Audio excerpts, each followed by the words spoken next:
Good morning and welcome to this week's episode of Cooking with Connie. We've been out a couple weeks because of work schedules, but we're back in the kitchen and today we are going to make a shape reclaimed meatloaf.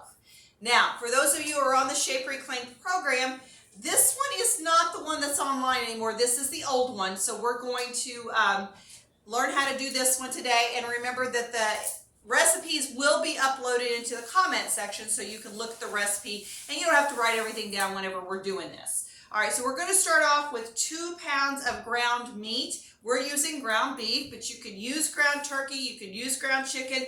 Sometimes I like to do half ground turkey and half ground beef. So however you want to do it is fine.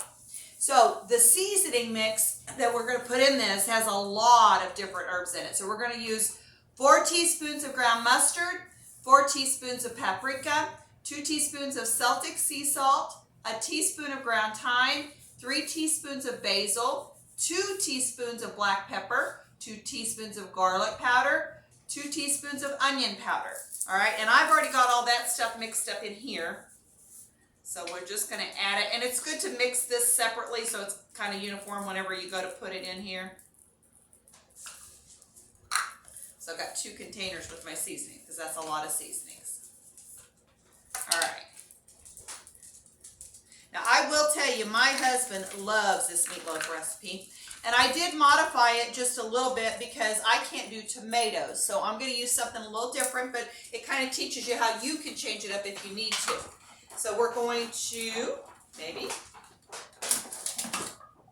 get our, so what we've done is we've put 45 of the Blue Diamond nut thins in the food processor to use in it. So we're going to dump those in, and we ground those nice to like breadcrumb size things. We're going to put a couple of eggs in here.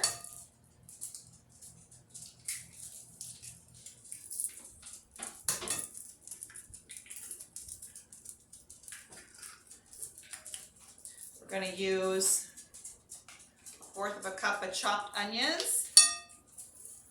Don't let your blade fall in there because that probably wouldn't be good for anybody to eat.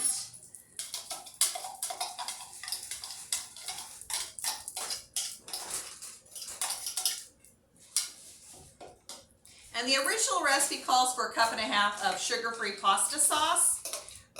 But again, because of the tomato issue, I'm going to instead substitute 2 cans of green chilies. And I don't get the hot ones. These are not hot, but it'll help with keeping my consistency about the same since I'm not going to put in those tomatoes.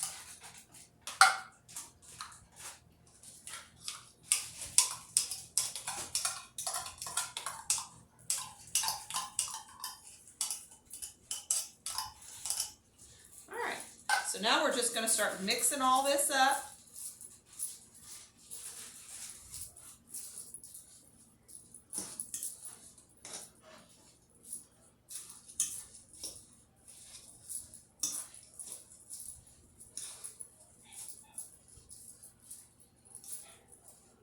And I have taken all my rings off because I'm going to get my hands in here because I think that's really the only way you can do this well. And then to form it into the meatloaf. But just get it mixed as good as you can.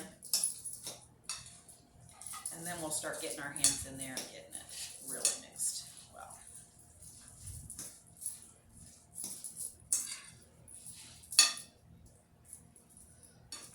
And I know traditionally my mom always put ketchup on the top of meatloaf. So I'm not going to use the ketchup again because tomatoes. So I'm going to top mine with some smoked paprika.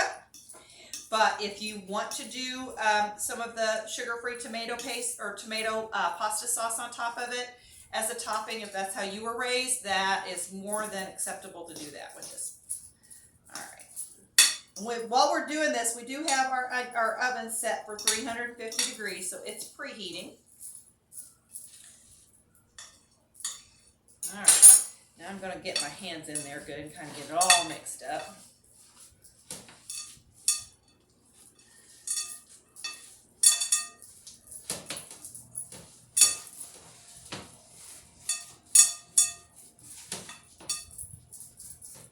And I have found it depends on how greasy your hamburger is. You can use a pan that has a tray to keep it kind of out of the grease, but I have found that I really have not had too much problems just cooking it in like a 9 by 13 pan.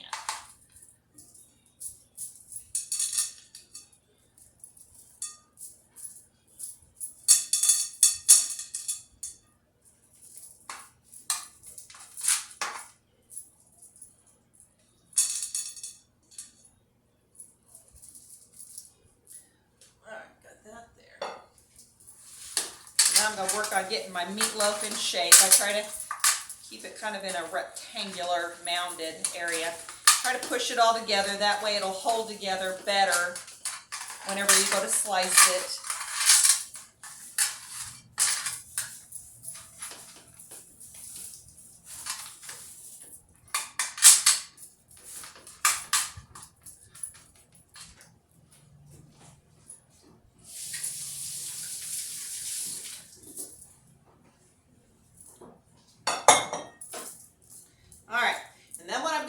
Is just take my smoked paprika and just sprinkle some on the top of it.